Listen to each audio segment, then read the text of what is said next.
আমি মোহাম্মদ রেজাল হাওলাদার আপনাদের সাথে আছি।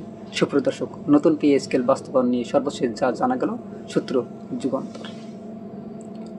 সরকারি কর্মকর্তা কর্মচারীদের নতুন বেতন কাঠামো বা নবম পে স্কেল বাস্তবায়ন কাজ এখনও প্রস্তাবনা ও পর্যালোচনার পর্যায়ে রয়েছে।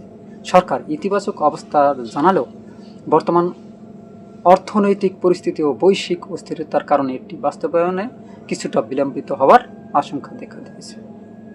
কারণ আপনারা জানেন যে বর্তমানে কিন্তু আমেরিকা, চীন ও ইসরায়েলের ভিতরে একটা যুদ্ধ চলতেছে এবং মধ্যপ্রাচ্যে এখন যুদ্ধের উত্তপ্ত চারিদিকে ছড়িয়ে পড়েছে এবং এই যুদ্ধের কারণে সারা দেশের যেমন যে তেল অর্থাৎ জ্বালানি যে ঘাটতি সেটা দেখে দিয়েছে। প্রতি প্রায় $100 বেশি বেড়ে গেছে। অর্থাৎ অর্থনীতিকে এখন বর্তমানে সারা বিশ্বে এখন ভঙ্গুর একটা অবস্থা পড়ে গেছে এই যুদ্ধের কারণে। তবে জানা গেছে নবম পে স্কেল কার্যকর করার বিষয়ে সরকারের নীতিগত সমর্থন রয়েছে। তবে মধ্যপ্রাচ্যের চলমান যুদ্ধ পরিস্থিতি, বিশেষ করে ইরান, ইসরায়েল ও যুক্তরাষ্ট্রের উত্তেজনা ঘিরে বৈশ্বিক অর্থনীতিতে অস্থিরতা তৈরি ঝুঁকি এবং পরিস্থিতি ধীরে চলে। অর্থাৎ এই যে বিশেষ করে ইরান, ইসরায়েল ও যুক্তরাষ্ট্রের উত্তেজনা ঘিরে বৈশ্বিক অর্থনীতিতে অস্থিরতা তৈরি হওয়ার একটি বিষয়টি বাস্তবায়নের সতর্ক অবস্থান নিয়েছে সরকার। এ পরিস্থিতিতে ধীরে চলো নীতি অনুসরণ করে সিদ্ধান্ত নেওয়ার দিকেই ঝুঁকছে সরকার। অন্যদিকে সরকারি চাকরিজীবীরা দ্রুত পে স্কেল বাস্তবায়ন ও বেতন বৈষম্য নিরসনের দাবি জানিয়ে আসছেন প্রতিনিয়ত। আপনারা জানেন যে সরকারি কর্মকর্তা কর্মচারীরা তারা কিন্তু প্রতিনিয়ত বেতন বাড়ানোর জন্য আন্দোলন করেছেন, সংগ্রাম করেছেন, তারপর তারা মহাসমাবেশ করেছেন। তারা মানে যত প্রকার তাদের চেষ্টা তারা করে গেছেন। আসলে তাদের যে ন্যায্য যে বেতনটা প্রায় দীর্ঘ 11 বছর ধরে আটকে আছে পে স্কেল, তাদের কিন্তু কেউ সহযোগিতা করছে না। আসলে তাদের প্রাপ্য বেতনটা দেওয়া উচিত, কারণ 11 বছর আগের বেতন স্কেল আর বর্তমান বেতন স্কেল কিন্তু সমান হয় না। কারণ বর্তমানে যে বাজার দর তা কিন্তু চরম উচ্চ পর্যায়ে বেড়ে গেছে। এখন বর্তমানে তাদের পে স্কেলটা খুবই গুরুত্বপূর্ণ বলে আমি মনে করি। তবে এদিকে পে স্কেল সংক্রান্ত প্রস্তাব পুনরায় পর্যালোচনার ঘোষণাও দেওয়া হয়েছে। জানা গেছে বিষয়টি নিয়ে জাতীয় সংসদে আসন্ন অধিবেশনে আলোচনা হতে পারে। ইতিমধ্যে সংসদের কার্যপ্রণালী প্রণয়নের প্রস্তুতি চলছে। অর্থ বিভাগের কর্মকর্তারা বলেছেন, প্রধানমন্ত্রী তারেক রহমান নতুন পে স্কেল বাস্তবায়নের আশ্বাস দেওয়ার সরকারি চাকরিজীবীদের জন্য বেতন কাঠামোটি ধাপে ধাপে হলেও কার্যকর করা হতে পারে। তবে আর্থিক সীমাবদ্ধতার কারণে কমিশনের সব সুপারিশ একসঙ্গে বাস্তবায়ন করা সম্ভব নাও হতে পারে। তাই সময় নিয়ে পরিকল্পিতভাবে এগোতে চায় সরকার। মঙ্গলবার 10 মার্চ সচিবালয়ে অর্থমন্ত্রীর সঙ্গে সাক্ষাৎ করেন পল্লী কর্মসহায়ক ফাউন্ডেশন PKSF চেয়ারম্যান এবং পে কমিশনের প্রধান জাকির আহমেদ খান।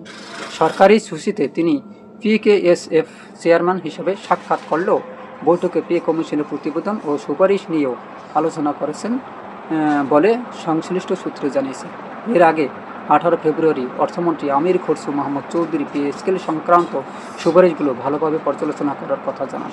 তিনি বলেন, আমাদের দেখতে হবে মোট অ্যামাউন্ট কত, এটা কতটুকু বাস্তবায়ন করা সম্ভব হবে সেগুলো দেখতে হবে।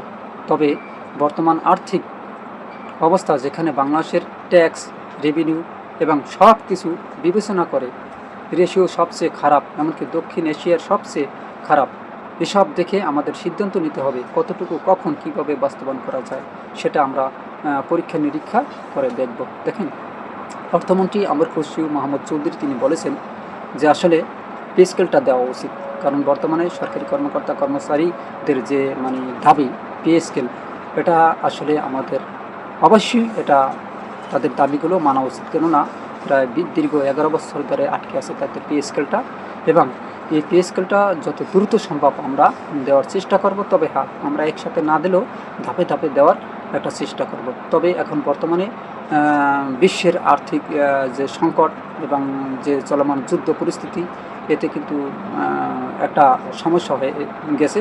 অর্থাৎ সব কিছু যদি জেনে শুনে তারপর বিবেচনা করে এটা দেওয়া হবে। তবে ধৈর্য হারা হবে না, সবাইকে ধৈর্য নিয়ে থাকতে হবে।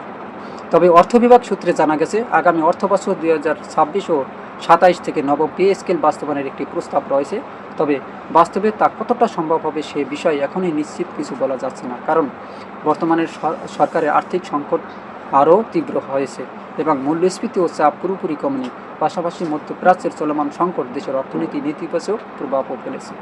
আপনারা জানেন যে বর্তমান যে পরিস্থিতি, বিশ্বের মিডল ইস্টের যে যুদ্ধ, হরমুজ নদী দিয়ে আপনারা জানেন জাহাজ চলাচল বন্ধ করে দিয়েছে এবং বিশ্বে তেল সংকট দেখা দিয়েছে। যদিও আমেরিকা ইরানের তেল যে নিষেধাজ্ঞা ছিল সেটাও উঠিয়ে দিয়েছে এবং আপনারা জানেন যে আবার রাশিয়ারও তেল নিষেধাজ্ঞা উঠিয়ে দিয়েছে। তারপর কিন্তু পরিস্থিতি একটা ভয়াবহ পরিস্থিতি দাঁড়িয়েছে যুদ্ধের কারণে।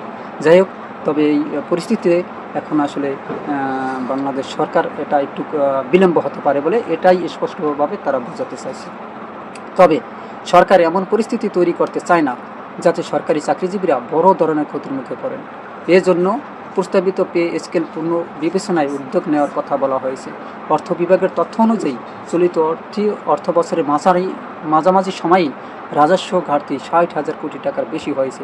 মধ্যপ্রাচ্যের যুদ্ধ পরিস্থিতি দীর্ঘস্থায়ী হলে এই সংকট আরও বাড়তে পারে বলে আশঙ্কা করা হয়েছে। প্রায় 60,000, এখন এটা হয়তো বা 100,000 কোটি টাকারও বেশি ঘাটতি একটা সম্ভাবনা দেখা দিতে পারে আরও কিছুদিনের ভিতরে। তবে সরকারি কর্মচারীদের নতুন বেতন কাঠামো নির্ধারণের জন্য আগে একটি কমিশন গঠন করা হয়েছিল অন্তর্বর্তীকালীন সরকার।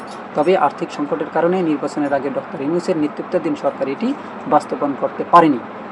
তবে তারা যে অর্থ যোগান দেওয়া এবং সব কিছু ব্যবস্থা করে গিয়েছিল, কিন্তু শোনা গেছে যে সে টাকাটা বর্তমান সরকার কিছুটা এই অর্থনৈতিক ঘাটতির কারণে কিছুটা অন্য জায়গায় ব্যয় করা হয়েছে। পে কমিশনের ইতিমধ্যে নতুন বেতন কাঠামো সুপারিশ সহ তাদের প্রতিবেদনে সরকারের কাছে জমা দিয়েছে। যদিও সেটি পর্যালোচনার কথা বলা হয়েছে, এখনও আনুষ্ঠানিকভাবে সেই প্রক্রিয়া শুরু হয়নি। ধারণা করা হচ্ছে নতুন বাজেট প্রণয়ন আনুষ্ঠানিক কার্যক্রম শুরু হলে বিষয়টি আবার আলোচনায় আসবে। দায়িত্ব ছাড়ার আগে তৎকালীন অর্থ উপদেষ্টা ডক্টর সালাউদ্দিন আহমেদ গণমাধ্যমকে বলেছিলেন, কমিশনের দেওয়া প্রতিবেদন বাস্তবসম্মত এবং এটি বাস্তবায়নের বিষয়টি নির্বাচিত সরকারের উপর ছেড়ে দেওয়া হয়েছে।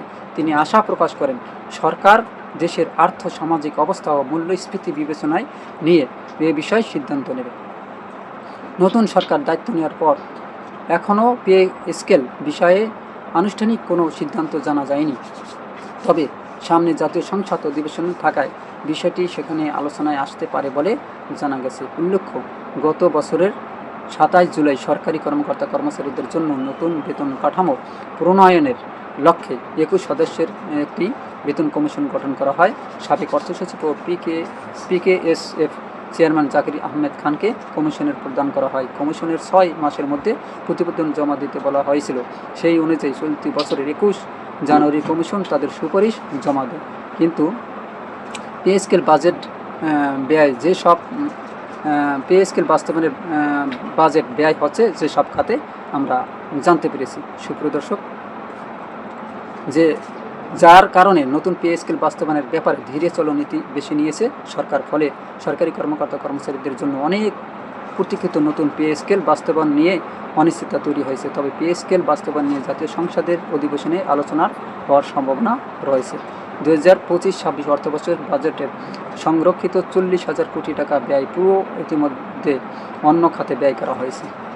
এর বড় অংশ জ্বালানি খাতের ভর্তুকি এবং নির্বাচনী প্রতিশ্রুতি পূরণে ব্যবহার হয়েছে। ফলে চলতি অর্থবছরের নতুন পে স্কেল কার্যকর হওয়া নিয়েও অনিশ্চয়তা সৃষ্টি হয়েছে।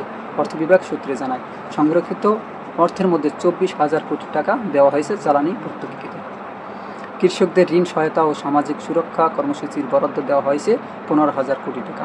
ফ্যামিলি কার্ড প্রকল্পের জন্য 38,7,00,000 টাকা খরচ হয়েছে। ফলে পে স্কেলের জন্য সংরক্ষিত 40,000 কোটি টাকার মধ্যে 39,038 কোটি 7,00,000 টাকা খরচ হয়ে গেছে। মাত্র 961 কোটি 93 লাখ টাকা অবশিষ্ট রয়েছে। অর্থ বিভাগের কর্মকর্তা জানান, বর্তমান পরিস্থিতি বিপুল অর্থ ব্যয় প্রয়োজন। এমন পে স্কেল বাস্তবায়ন করা বাস্তবসম্মত নয়। আন্তর্জাতিক জ্বালানি বাজারে অস্থিরতা ও আমদানি ব্যয়ের চাপ সরকারের আর্থিক পরিকল্পনা বড় প্রভাব ফেলেছে। সরকারি কর্মচারী হতাশ প্রকাশ করলেও তারা আশা করছেন অত্যন্ত আংশিক কোনো সমন্বয় হলে কিছু স্বস্তি পাওয়া সম্ভব। তবে আপাতত নতুন পে স্কেল বাস্তবায়ন নিয়ে সুখবর পাওয়া কঠিন বলে সংশ্লিষ্ট সূত্র জানিয়েছে। দেখেন, আপনারা জানান যে এই যে কিছু টাকা কিন্তু মানে জমিয়ে গেছিলো অন্তর্বর্তীকালীন সরকার, সেই টাকা থেকে বর্তমান নির্বাচিত সরকার মানে জ্বালানি ক্ষেত্রে, ফ্যামিলি কার্ড এবং কৃষি খাতে কিছুটা ব্যয় হয়ে গেছে। অতএব আসলে কবে যে এই পে স্কেলটা তারা দিতে পারবে তার এখন পর্যন্ত আমরা জানতে পারিনি। সুপ্রিয় দর্শক, আপনারা কি মনে করেন আসলে 2026 সালে কি পে স্কেলটা দিবে না পরবর্তী সালে দিবে বলে আপনারা মনে করেন? অবশ্যই আপনাদের মতামত কমেন্টে জানান। এরকম নতুন নতুন ভিডিও পেতে আরএস বাংলা নিউজ 24কে সাবস্ক্রাইব করুন, লাইক ও শেয়ার দিয়ে সবাইকে দেখার সুযোগ করে দিন। আজ এ পর্যন্তই। আসসালামু আলাইকুম রহমতুল্লাহি ওয়া বারাকাতুহু।